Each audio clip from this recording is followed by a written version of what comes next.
Well, hello again. Welcome to Horror in Detail. Today we are going to share Wendigo and cryptids encounter stories. First story. This story was shared by you/Katsadange. My Wendigo encounter. Hi, I need to talk about this somewhere where people will read it. On Thursday, February 17, 2017 at around 1600 to 1700 I believe I spotted a Wendigo in a wooded area behind my residence. I live in an area where Wendigos could and have been spotted, so I don't deny that it was a Wendigo.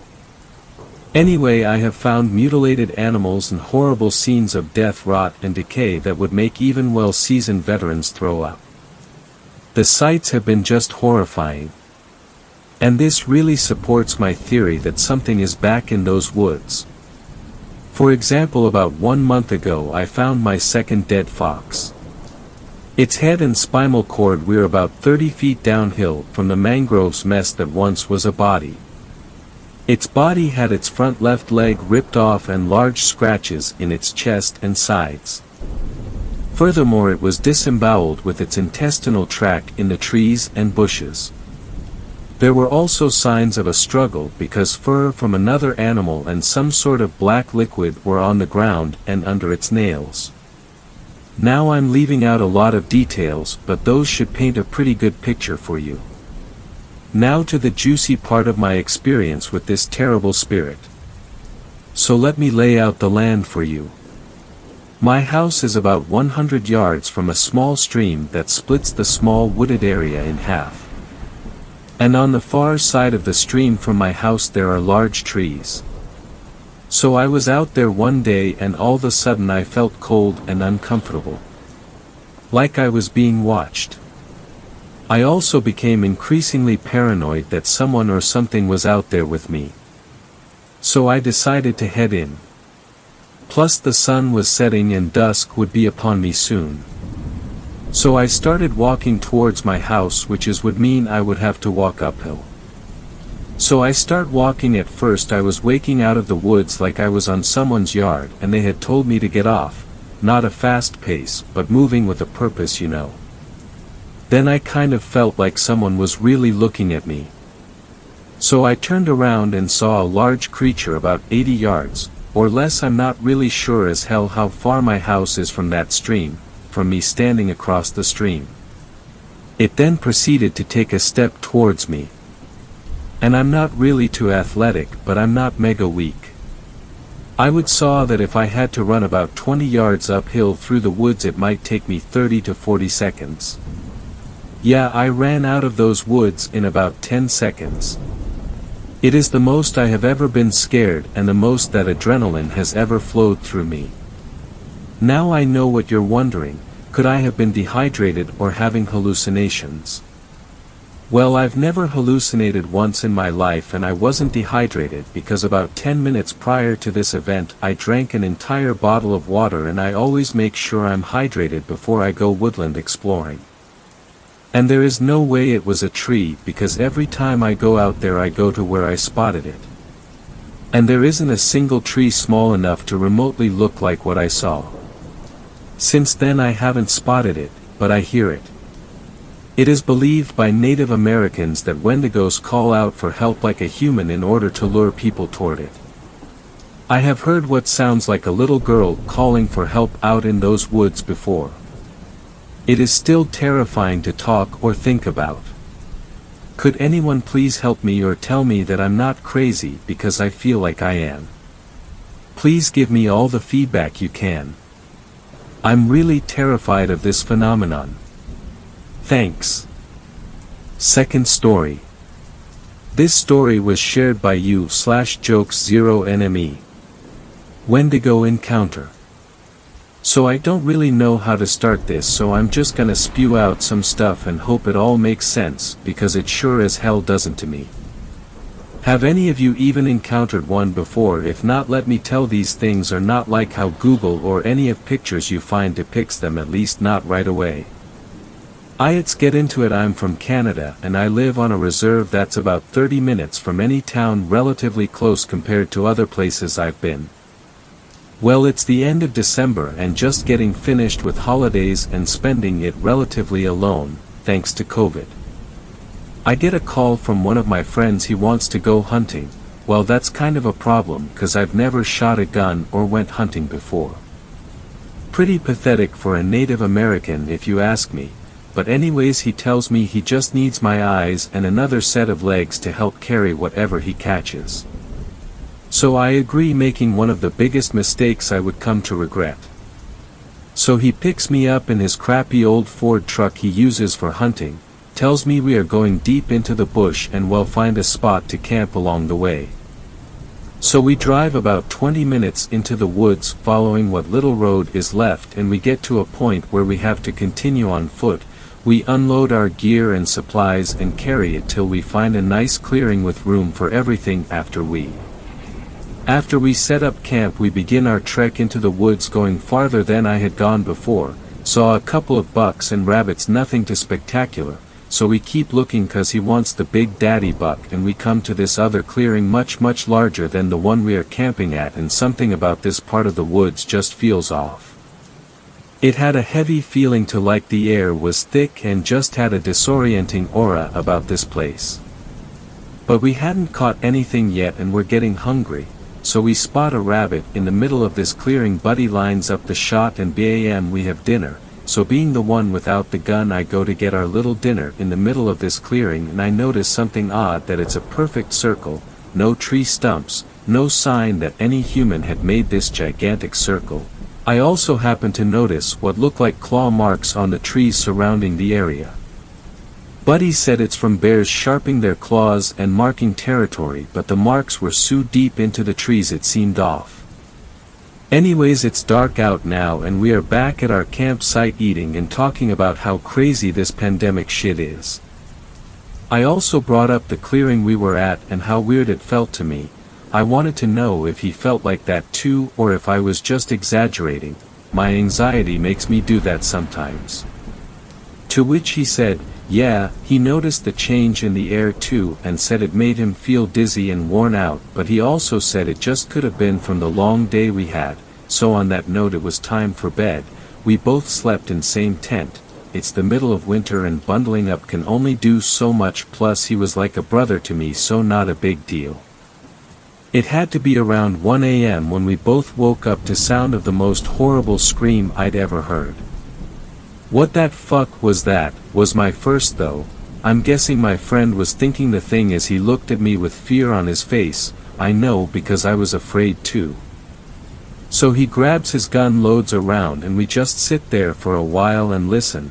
Now I know my friend is at least safe, he has got a gun, but I have nothing. Fear and my anxiety start getting the better of me, so I ask, where is the hatchet we used to split wood? Out there by the fire, he said. So I tell him I'm gonna open the tent, grab the hatchet, and when I jump in you seal the thing back up. I open the tent and as fast as I can bolt out to grab that hatchet. As I go to turn around with hatchet in hand, I'm quickly greeted by my friend shoving me down by the back of my neck. He put his finger up to his mouth to tell me to be quiet, and we listen. In the distance I can hear the slow sound of crunching snow and a faint high-pitched guttural growl. Now I'm in full panic mode. We don't even have to say anything to each, cause we both know our hunting trip was over and it was time to leave. All we had to do was make it to the truck, in the dead of night. It sounded so easy. But it was not, and I knew that from the moment my friend said, I'm gonna fire a warning shot. But before I could even open my mouth to tell him no, it was too late. The shot rang in the distance, and for a moment there was silence. Then we heard it, a scream so soul-piercing it felt like it lasted forever. It definitely echoed much further than this gunshot did. It was petrifying. I'd never heard such a haunting scream before, that I was literally frozen in fear. Then we could hear whatever made this scream was charging right for us, with the sound of crunching snow getting closer and closer. We looked at each other and just ran in the direction of the truck, frantically sprinting, calling out to each other to make sure the other hadn't fallen behind. We're almost there, we kept telling each other as we are weaving through trees, making a beeline to the truck. trying to ignore the sound of this growl that sounds like it's right in my ear, but I can see the truck. We're gonna make it, we're getting out of here. As we come up to the truck, my friend makes it to his side and unlocks both passenger and driver side at the same time. As I open the door, he does too at the same time, and then he's gone in a flash of white. This thing had gotten him, ran at him with such force that when it tackled him it shook the truck side to side. I stood there in shock. I call out to him, but all I can hear are screams and a couple gunshots and then dead silence again. I know in my heart that my friend is dead, and so am I if I don't get the fuck out of here. I go over to the driver's side and find the keys on the ground. He must have let them go when he got tackled. I hop and start the damn thing, whip it around in the direction I needed to get out of here. Then I saw it. Skin as white as snow, completely hairless, eyes that had sunken into its head made dark circles around eyes that were just as white as its skin, no nose, teeth so jagged and sharp shined with the color of blood, and its lips looked like they had been chewed off, so all you're staring at is teeth. Its body was so disproportioned, but with long lanky limbs. This thing is blocking me from leaving, but I'm getting out of here no matter what. I floor it with the tires spinning. I shoot forward, and so does it, screaming that blood-curdling scream as it charges at me. Now I'm getting up close and personal as this thing lunges at the truck and bounces of the hood and over top of the truck. As I am speeding away, I glance at the rear view mirror and witness this thing get up and just stand there watching me drive off with its head tilted slightly. I knew I had just escaped death with the price of losing my friend. Third story. This story was shared by u/SilverInkBlot V2. Wendigo. Norma Jean drew a heart on the back of my hand in hoop snake blood. When that fades, she said, tapping the center of her work, you may forget about me. Norma Jean and I dated on and off through high school and then some. We grew up wandering the forest and exploring the caverns surrounding Ripple Creek, running from the hide-behinds and hodags when we stumbled too far into their territory. The backwoods of Minnesota were our playground, from the shores of Loon Lake to the edge of Crazy Dan's property, where the pine trees grew so tall you couldn't see the sky. The day Norma Jean disappeared, I saw a tea kettler scuttling around the shed behind my place. It walked backwards, like they do, and bumped right into the pile of wood I spent all day chopping. Tea kettlers don't ever stray so far from the woods. They're very shy. I had planned to see about trapping it the next day, show Norma Jean. Course, that didn't happen after all. I heard about Norma Jean the next morning, on my way to the general store for a new axe. The axe handle hounds got mine. Bunch of people everywhere, conversing in little groups, tittering like birds.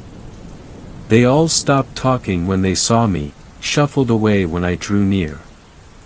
I didn't say anything. Something in their gaze made my voice feel as though it had rusted away. Finn was the one who pulled me aside. Said people hadn't seen hide or hair of Norma Jean in 2 days. Bertie got worried after her car sat out on the road so long and called the cops. They went up to the Janeys, and that's when they found the blood on the floor. Crazy Dan was already mumbling about hide-behinds to anyone who would listen. Not me. Norma Jean and I have been getting away from hide-behinds for years. Everyone's talking, but no one's actually saying anything. Lot of whispering about the Wendigo among the superstitious, more ordinary whispers from the less superstitious. One of the elders is a full-blooded Cree. I overheard a couple ol' biddies asking for talismans. Lots of narrowed eyes my way. I don't know what to say. The cops already interviewed me. I dated Norma Jean, but so did Aaron, Spruce, Hunter, Alder, Flint. Norma Jean was a pretty gal, milk-white skin, sky-blue eyes, corkscrew blonde hair. Any guy'd be lucky to have her on his arm.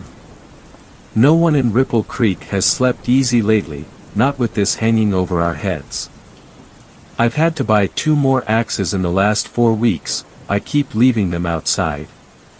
The axe handle hounds must love me. I hear them barking the nights I forget to put my axe away, excited to have a free meal. Norma Jean would have laughed at me if she were still here. The thought brings the metallic taste of sorrow to my tongue. I remembered it in a dream, when Norma Jean and I went to Loon Lake Cemetery. There's no road out there anymore, you have to hike through the woods and over swampland that's just as likely to suck you down as it is to let you pass. Norma Jean always had a thing for the supernatural. They say there are 3 witches buried in that graveyard. If you step over one of their graves, they will come for you. 2 of the headstones are near the grove, the 3rd is missing. You really think there's a witch buried here? The weathered tombstones are nearly unreadable in the weak beam of my flashlight. Maybe, Norma Jean rests on her haunches, tracing a finger over a name more than a century gone. Her blonde corkscrew hair is silver under the moon. She turns to me with a crooked smile. Are you afraid? The place did give me the shivers, even in my dream. But I wasn't afraid. No. She smiles a little wider. There are too many teeth in her mouth. Are you sure? I woke up with a pounding heart and a lump in my throat. My mouth tasted like blood, and I can't seem to scrub the feeling away. Mostly I just try to forget the whole thing. Forget I ever dated Norma Jean. It's alright most of the time, I chop and sell wood, and another winter passes. Then I see the hoop snake blood heart on the back of my hand and it all rushes back. The blonde corkscrews. Norma Jean and me. The hide-behinds and hodags. Norma Jean and Flint. The late nights and long hikes. Norma Jean and Alder. The axe-handle hounds, swallowing my axe whole. 4th story. This story was shared by you/AL_365. First snow. A hand reaches down, grabs a handful and throws it into my open mouth. Cold. A crunchy, nearly sticky feeling. A taste like iron. Like blood. The taste of snow is mostly the food residue and slime and bacteria and dead cells on your tongue. I can still see every moment of that day. Play. Rewind. Slow motion. It's all there, a movie, locked in my head for the rest of my life. It snowed today. When I saw the first snowflakes, this morning, sitting in my car, I felt a shiver. Since then the tape keeps playing. Keeps rewinding. Keeps playing. I was 8. Dad threw the snow boots on my bed. Come on. But it's freezing. He laughed with that deep, growling laugh that I miss. There's no reason to be scared. I'm not scared. It's just a forest. Look at all the snow, it will be awesome. We can take the sled. I'm not a baby. He smiled and left. While putting my boots on I called down the hall. But not to the graveyard. A forest of broad leaves.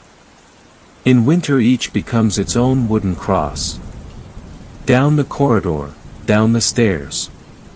Dad threw my gloves at me. Then the conifer one. Snow deeper than my ankles. We crunched our way forward on the sidewalk, onwards on the small dent in the snow that usually is a path.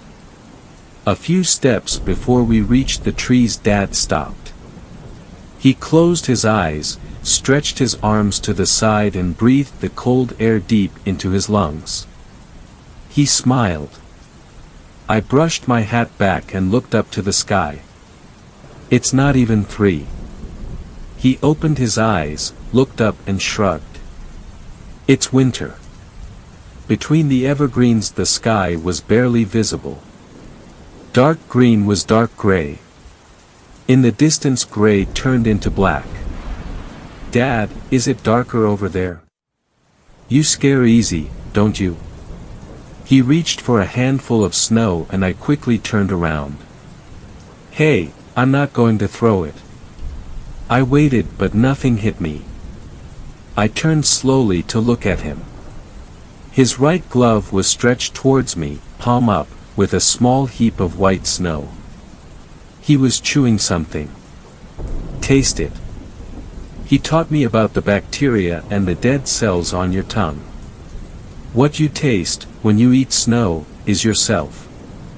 Your own, dying cells. Of course he didn't say it like that. Dad had always liked winter. When I was too small to walk he had pulled my sled. Later he had carried me on his shoulders. Then, someday, I had to walk beside him. It was weird for me to walk through a frozen landscape with no goal or purpose. Just to walk into the forest and back. This is nature. I know. This is real life, not like your TV. Dad. No, really, this is the world we live in. This is what you need to realize. This is what you need to experience. You can't become a real man unless you have felt and smelled and tasted the world around you. Dark gray on lighter gray. Dad, is something over there? It's just the wind and your mind. The dark gray disappeared in the other grays. But there are deer and stuff, right? Are you sure there aren't any wolves? Dad laughed. That laugh again. My stomach tingles just thinking about his deep, full, growling and roaring laughter. He grabbed a handful of snow. I was not prepared for the cold white being crunched all over my face. The cold white. In that light it was just the cold gray. Snow fight. He threw, I threw, he threw more, I ran, he chased me. Throw, chase, until my breath ran out. I hid behind a tree, he threw snowball after snowball against it and a fine dust of snow rained on me. Fast, one-handed snowballs, like a human machine gun. Finally he paused and I rushed around the tree to throw a big, icy hard ball at him. I hit his chest. Only one of his snowballs missed my face. We both laughed. This happiness, he only had it in winter, out there. He closed his eyes and breathed deeply again. This is life. I grabbed snow with both my hands. I'm not a fool. His weight fell on me, pressed my face in the snow. I screamed and he laughed more. Let me go. Not until you become a man. You're killing me. Become a man then. I am a man. I am a man. Let me go. No, eat it. What? His hand held a snowball towards my face, gray as the world around us. Taste it. Why? Someday you'll thank me. I wrestled one of my hands free. Took the snowball. You're crazy, Dad. Took a bite. He rolled off me. Now, that's a man. This is disgusting. He got up. It's just snow. It tastes different from the one before. He grinned. Maybe there's some wolf pee in there. I'm serious. And look, there are some darker spots. My God, you shouldn't listen so much to your mother. He took the remainder of the snowball from my hand and threw it through the trees. I didn't see where it landed. The world was so dark that I didn't see much at all. Dad, it's really dark now. It's not even 4. Let's go home, please. He brushed the snow off his clothes. Fine. We followed our footprints back. The trees stood closer than before. The sky was more gray than black. Somewhere, to the right, again and again a gray moved on top of all the other grays. Dad, there really is something. You can feel when others are nervous. You can see it from the way their eyes narrow slightly. Dad's eyes narrowed. There's nothing. Are you sure this is the way we came? He pointed towards the footprints in the snow. Those are yours. Are you sure we're alone? He looked around, quickly. I too looked, but the gray was thick, suffocating, impenetrable. Shades of gray, in all directions. A line of footprints our only guide. His pace quickened. Yes. I'm really sure. Okay. I didn't mention that there was a moving gray on gray, to our right. I saw his eyes move there. I saw his eyes scan the ground. He took a step to the left, closer to me, then stopped and let me pass. Behind me he broke a stick off a fallen branch that was sticking through the snow. With 2 big steps he caught up. He was to my left. The stick was in his right hand. Let's hurry. I'm really cold. I nodded with my head straight but with my eyes to the right. The dark gray, moving. A shape larger than Dad. I'm scared. He let me pass again and switched to my right side. There's nothing to be scared of. His steps got bigger, so big I had trouble keeping up. His breathing, my breathing, and our feet crunching through the thick snow. And the wind, whispering, brushing through trees and branches. Snow falling. We were walking fast. The snowflakes were gray. His head was turned slightly to the right. The dark gray was still there, behind the trees, keeping pace, getting bigger. For a moment his head turned to me. Let's have some fun. His voice was flat. I walked faster. I just want home. You really don't need to be scared. The world was so dark that the tips of the trees fused with the sky. I hate this forest. Okay, you want to get home. Let's have a race. I didn't answer. I ran. Dad ran. The gray ran. I heard it running. Dad pulled past me. Come on, you can beat me. Even while running he held the stick high. I can't do faster. Yes you can. My legs were hurting. My feet slipping in the snow. I can't. You're a man. You can. A light peeked through the trees. A loud crack of breaking wood from our right. I could run faster, faster even than I could think where to run. Just straight. Just after Dad. Just towards the light. My feet flying through the snow. The air more and more thick with gray snowflakes. Him ahead of me, shouting. Come on. I'm trying. My legs, flying. There was a stick. Or a stone. My left leg didn't land where it should have landed. A scream, mine. Pain in my head. Cold everywhere. The taste of cold snow and warm blood in my mouth. His voice. Get up. Get up. Hands pulling me up. A scream, his. The hands let go. His feet ran past me. There was a bang, cracking wood. A moan that wasn't his. Get up. My hands pressed on the cold ground. Get away. Then he screamed. Again the sound of cracking wood. Heavy thuds on the ground. I pushed myself up on shaking legs, my head towards the light. Run! A loud thud behind me. The popping sound of many small, breaking branches. My legs running. My mind pure panic. His moan behind me. I passed the last tree. White snowflakes flew by my face. Dad! Behind me just gray.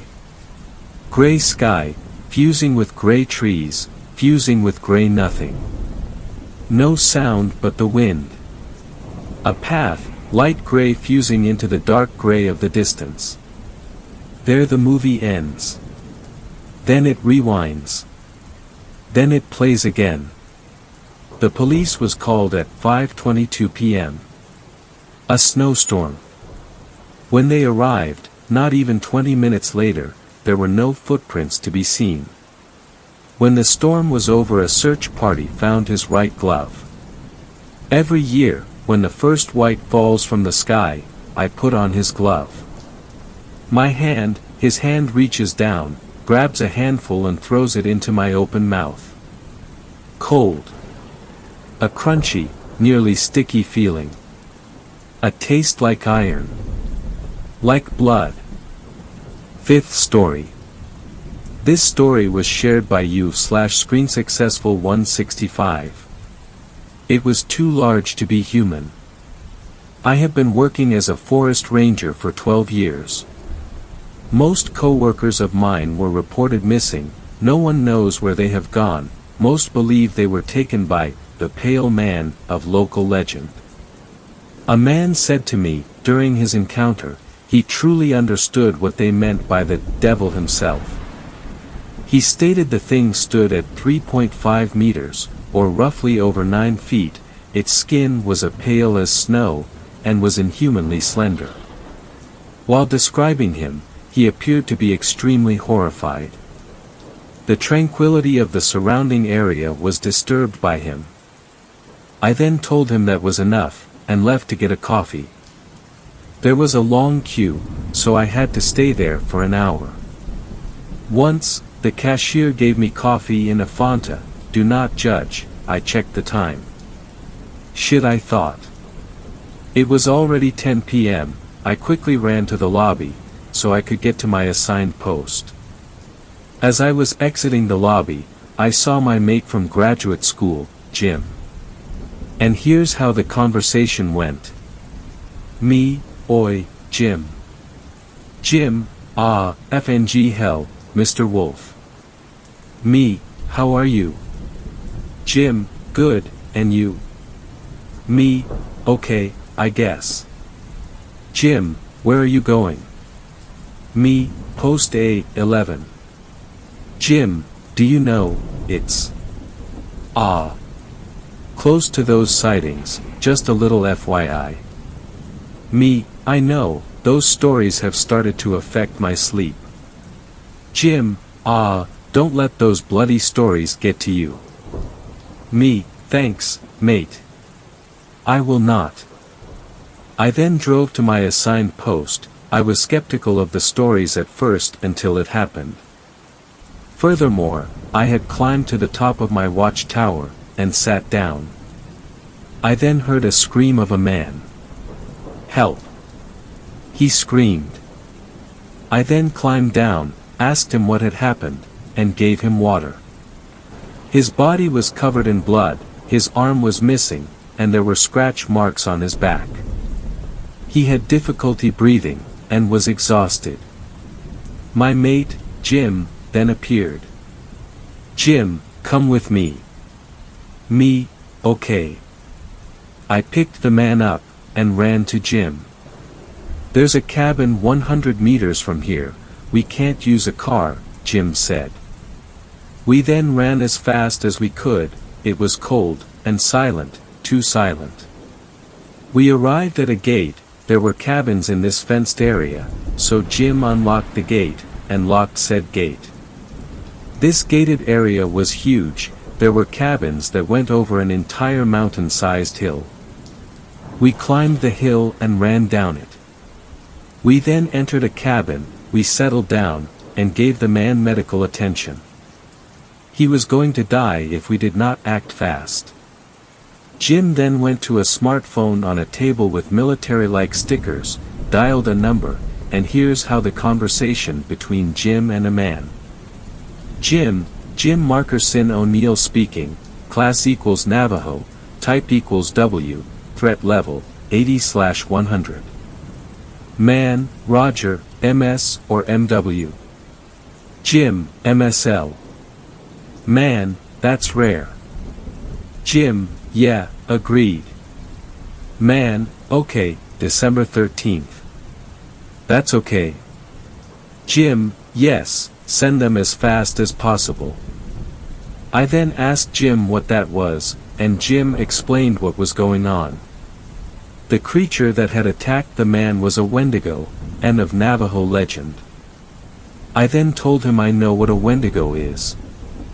He then said that the people they were sending were regular soldiers who had not fought cryptids. 10 minutes later, multiple military-grade Hummers arrived, and surrounded the gated area. After 5 minutes, I heard gunshots and screams. There's a radio, so we're able to all radio transmissions, there are bodies everywhere. It has already killed over 200 men, have been slaughtered, and the gated area has been broken into by the Wendigo. It tried to trick us by taking the body of a soldier and pressing it into one of the boarded windows. I believe it wants to keep us alive for as long as possible. It has superhuman strength, it is too large to be human, so it could easily destroy the cabin we are in. It has been 2 weeks, people are being killed by the second, and we are going to run out of food and water. If you're reading this, please help us. Signing off, Gray Anderson Wolf Jr. 6th story. Wendigo in Indiana. I can't really say, this is only my experience, it was more like a hand-me-down, sort of passed on to me, if that makes sense, because a very close friend of mine had seen one and was terrified by it. She hates talking about it, however, being a horror enthusiast. Always seeking inspiration for my art, I pressed a little too much. I had possible encounters with ghosts before, and shadow people, but nothing prepared me for the feeling of dread this thing brought about. After I kept asking about it, I started trying to find it. I did research and I think I drew it to me, perhaps simply because it had my attention. It started out with me just thinking it was watching, or if not the Wendigo, it was something. Then maybe I could hear it.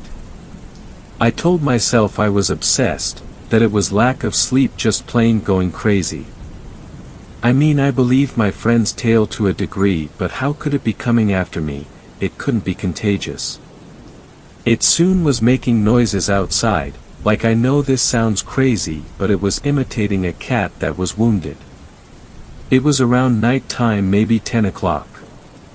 I thought I heard a cat scream, so I flipped the porch light on, stepped out to see if I needed to break up a cat fight. I could only hear one cat, and it sounded like it was maybe in the trees and bushes that line my fence. I love animals, so I had to try and find the cat, but I couldn't see it. That cat whimper got further and further away the closer I got towards the bushes, but I thought maybe it's stuck and exhausted. I made a meow, like an idiot trying to encourage cat to give me its location. And then, I want to say it was a laugh, and I looked in its general direction, and it was like an emaciated shadow what I could see of it. It was no freaking cat. You can say it was a starving person maybe if you really don't want it to be supernatural, but it was freaking tall, almost like a small tree maybe. I pat myself on the back for not screaming. I just backed away slowly into my back door. After that it visited me in my dreams, or maybe it didn't, maybe I was just still obsessed, but it felt like it was controlling my dreams, not me. I think it was just screwing with me. It didn't eat me obviously, so maybe it wasn't a Wendigo. I know in legends they never stop eating. Maybe someone else knows what it could be.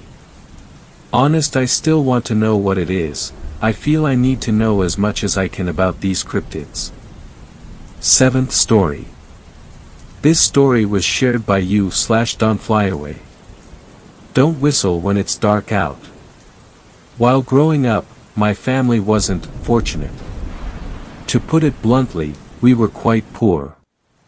Because of that, entertaining myself as a kid was frequently a very tedious job, and I had to get creative with it.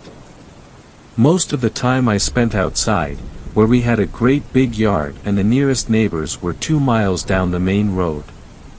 On cold days, my mother would make me stay inside and I had to resort to the only thing in the house that could entertain a 9-year-old, the family radio. I absolutely loved listening to music on that thing, and I often caught myself whistling along to my favorite tunes while staring out the kitchen window.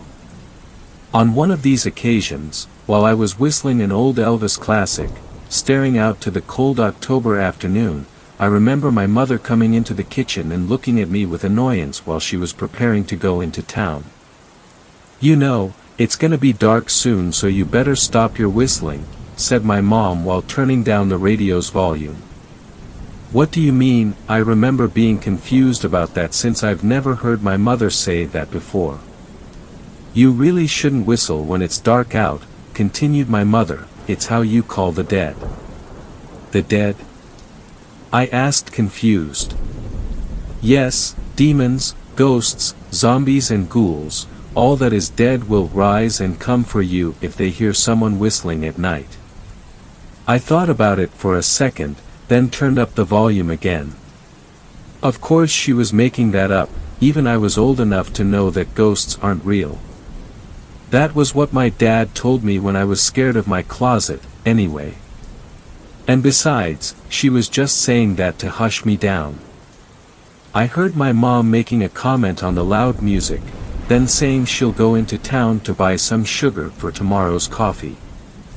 I heard the door close and looked at the clock, 6:35 in the afternoon.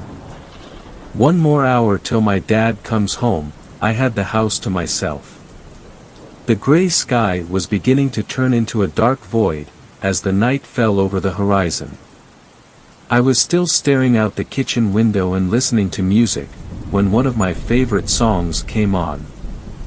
I don't remember which song exactly it was, but boy I was crazy over it.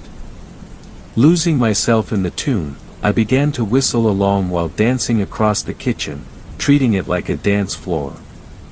My mother's advice popped up in my head for a second but quickly disappeared as the chorus started. When the song ended, I sat down on a chair, breathing heavily in exhaustion from my sick dance moves. As I was filling myself a glass of water from the tap, I quickly glanced out the window, which was now almost completely dark, as only the cloudy sky provided some illumination to the house backyard, which went all the way to the forest. I noticed something in the distance, just barely visible at the start of the forest trees. Looking closely, I managed to see that it was actually 2 shapes, standing next to each other, about 50 meters from the house. They were both human-looking, although it was hard to tell, as they were almost blended with the dark forest background. I decided that maybe my mind was playing tricks on me, and since I needed to pee, I stopped the radio, and went upstairs to the bathroom. When I returned to the kitchen, I looked out the window again, and that's when the adrenaline hit me in the stomach, as I began to back away from the glass. One of the shapes was gone, and the other had moved much closer than when I saw it originally. From the 2 seconds I spent looking at the shape, I had noticed that it was definitely human, or at least humanesque. It was bald, and its eyes were closed, and yet I felt as it was staring right at me. I panicked and quickly ran upstairs. As I was running I heard it tapping on the kitchen window.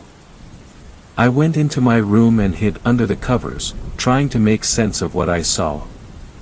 I could still barely hear the tapping on the glass from downstairs, and it wasn't stopping, on the contrary, it was getting louder.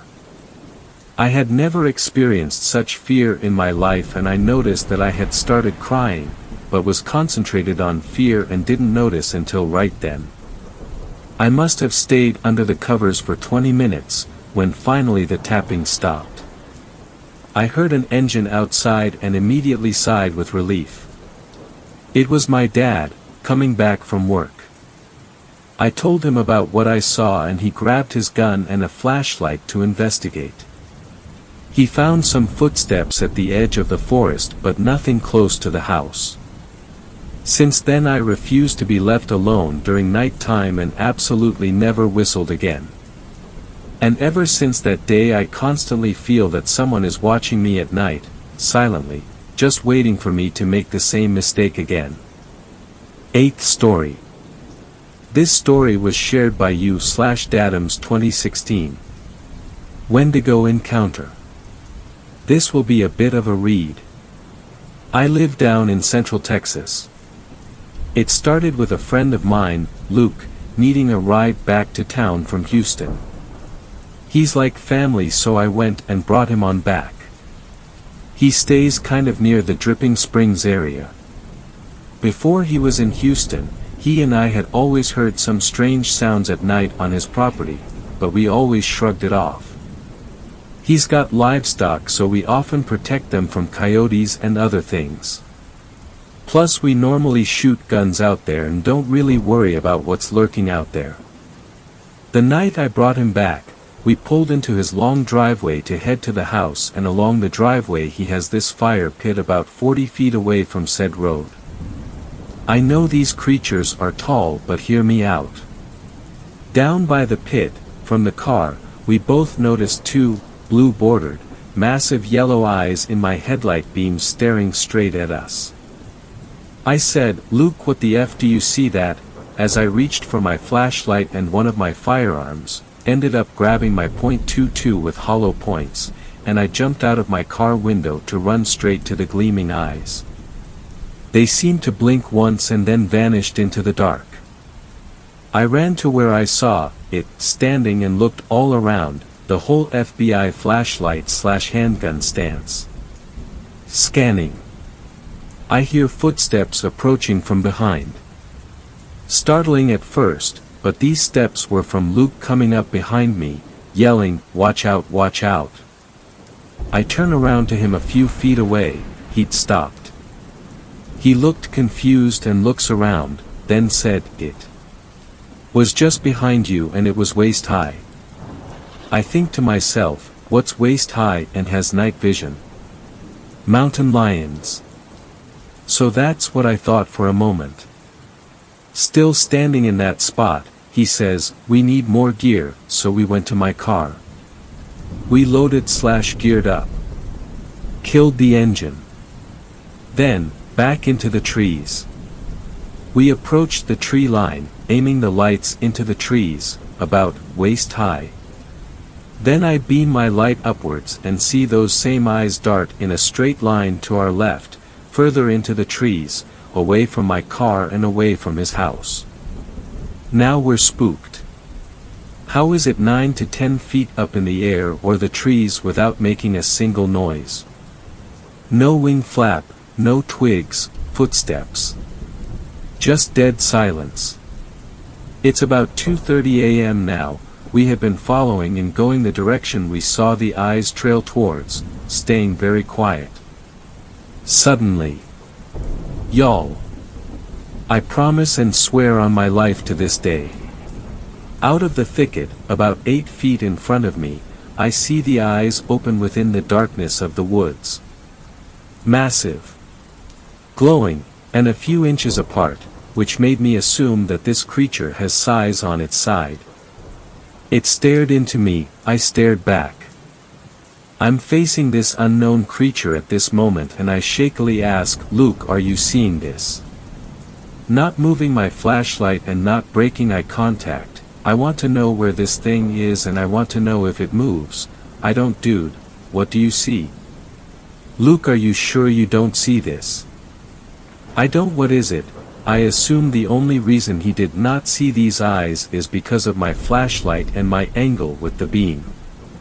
He was not standing directly in front of the creature, as he was about 6 feet to my right at the moment, so I understand why he couldn't see what I saw due to angle and perspective.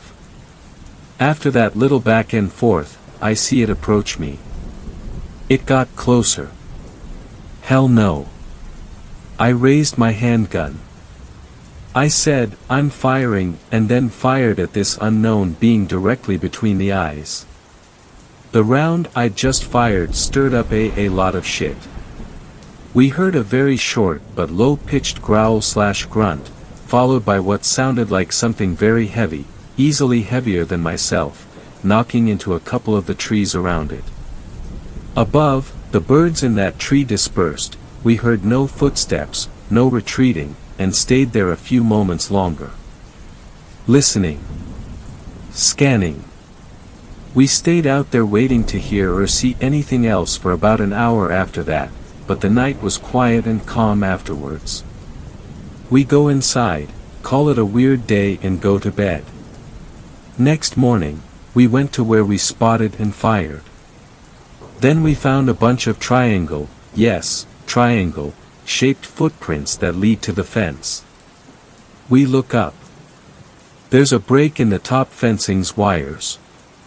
Right on the other side of the break, a few limbs/branches had been freshly broken off as they lay on the ground. Some remained dangling and facing the forest floor, like where you would land if you were to jump from the wire break at the top. This is all I have on this story, other than the fact that my friend and I to this day still occasionally see those eyes at night, in our dreams and in our windows. Ninth story. This story was shared by you/Lucky12. I had an encounter with a Wendigo in northern Idaho.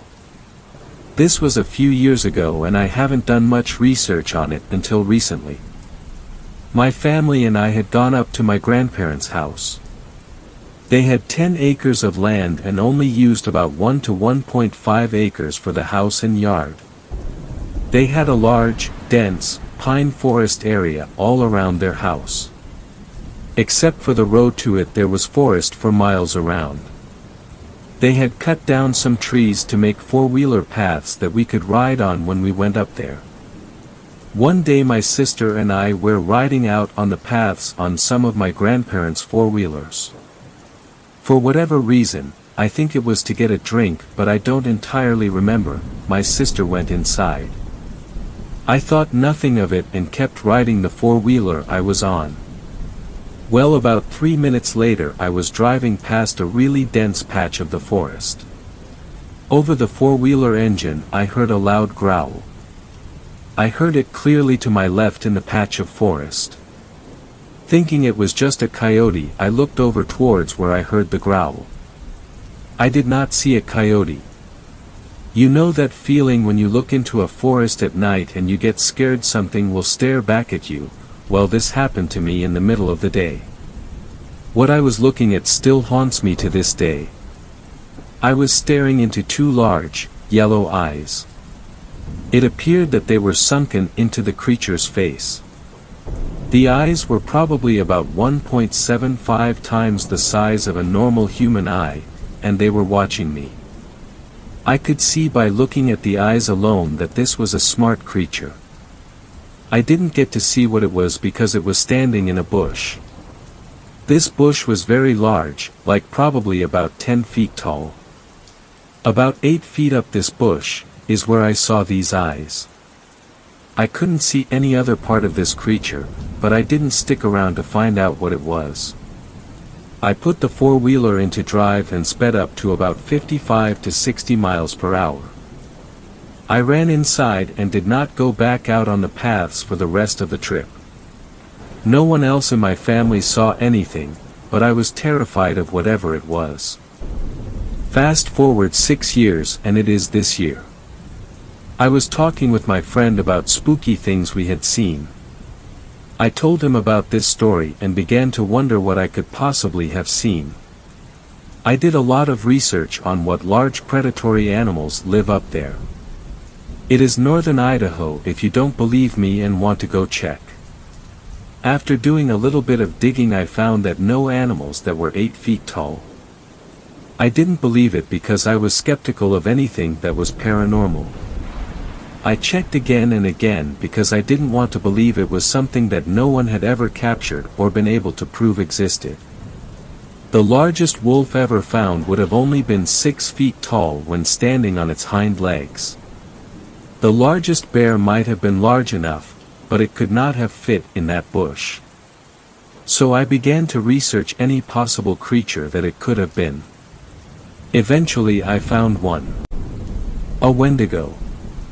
It was the only possible creature I could have seen. I don't know why it didn't attack me, or why it let me get away. Based off the features I saw, the large, yellow, sunken eyes, it could have only been a Wendigo. What scared me even more, is that a couple years later my grandparents moved out of that house for an unknown reason. They say it was to be closer to the family, but the family was fine making a long drive, and coming up very often. They moved only a little bit closer. It is still a long drive. 10th story. This story was shared by you/Unathana. Wendigo stories. When I was young, I often spent parts of summers with my grandmother in her home out in the country. It was my favorite place in the world, and I always looked forward to the week-long stays of gardening, baking, late-night fires with s'mores and ghost stories, and enjoying having my grandmother all to myself. There was a pond, not far from her house, where I would sometimes go to swim. It was home to quite a few frogs, and at night they made the most incessant noises. I complained to my grandmother only once, saying I couldn't enjoy the night breeze with all that racket.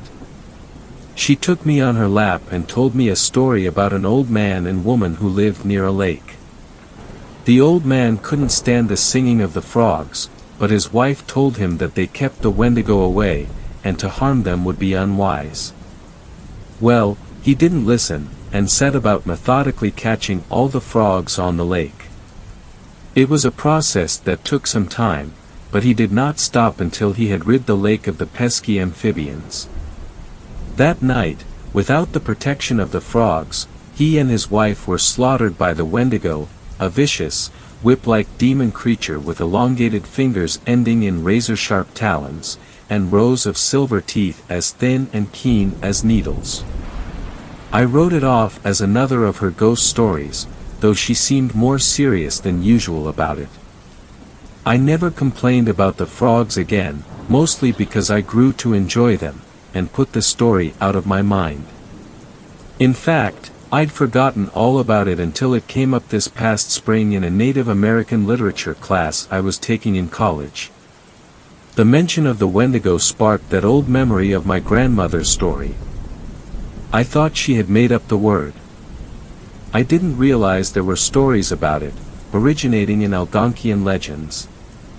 Eager to connect something from my childhood to the topic, I googled it, only to find that my grandmother had apparently been mistaken. There was nothing I could find about the story she had told me, nor any references of frogs providing protection from the Wendigo. In fact, the Wendigo of legends seemed very little like my grandmother's version.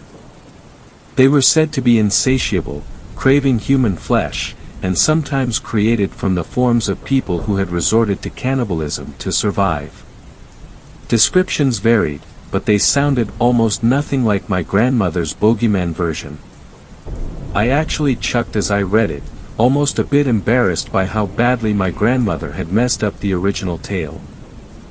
I changed residences this summer, moving to a newly built, 1,000 square foot, on each side, duplex on the edge of town. The other side is to be occupied by my landlady, who'd had the place built. However, she isn't scheduled to move the rest of her stuff in and begin living there for a couple of weeks. She's waiting for her lease to end. Even though my new place is only a few minutes from the edge of town, it feels much more isolated. I enjoy the seclusion of my new home and its proximity to a more natural setting. I'm surrounded by woods, and from my patio, I can even see a pond beyond the carefully landscaped lawn, which is meticulously carved out from the surrounding woodlands. Just like the pond near my grandmother's house, the frogs have put up a ferocious racket lately. I prefer not to pay to run my air conditioning if I can help it, so I have every window open to catch a breeze. That means that I can hear them as clearly as if I were standing on the water's edge. It took a few days to get used to the noise, but I'm fine now, just like I was those summers when I was young. In fact, the noise has been comforting to me during the stress of the move.